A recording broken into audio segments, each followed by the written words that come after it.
What's going on? My name is Mr. Enok.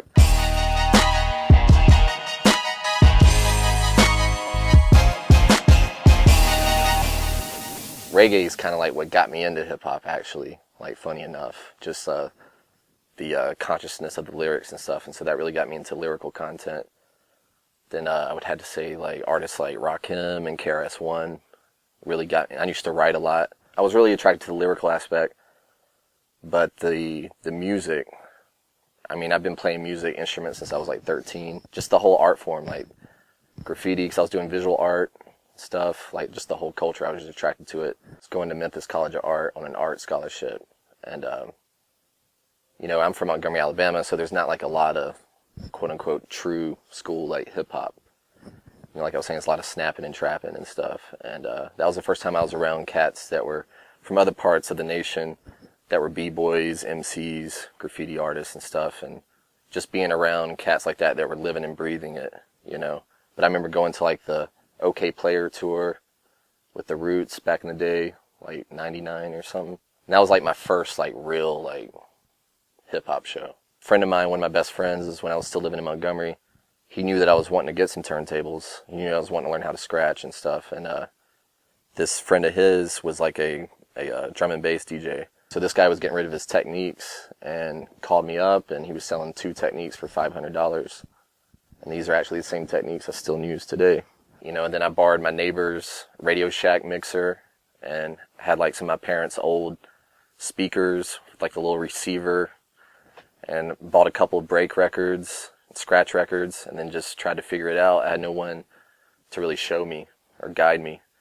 You know, I thought it was all in like record control. I didn't think it was in fader control, so that's what I was really focused on, was like record control, you know, which is why I can't do a lot of intricate cuts now, because I got so dependent on record control. But at the same time, I think it's helped me kind of develop my own style of scratching. It took me a while to kind of find direction, because I was really focused on the visual art for a long time, but music was always a constant. So it wasn't until like 2005, 2006 that I really started to focus in on actually producing.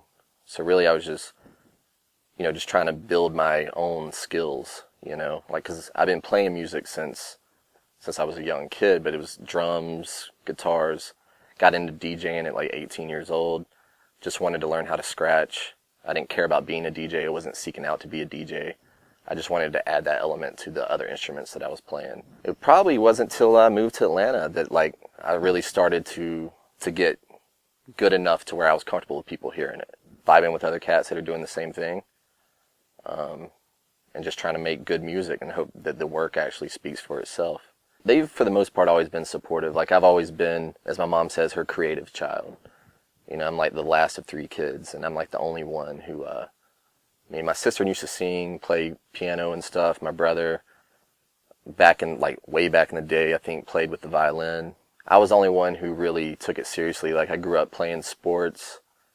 You know, I was really good. Baseball was, like, my main thing. I was, like, an all-star baseball player, but about 15 years old, you know, I just wasn't feeling it anymore. Like, I just wanted to play music and experiment with, you know, extracurricular activities and things, and got really into visual art, just all forms of expression, you know, because I was all over the place, visual, writing, music, and all that's still in me, but the music's what comes most naturally. Like, I want this to be my livelihood, and I'm not quite there yet, you know.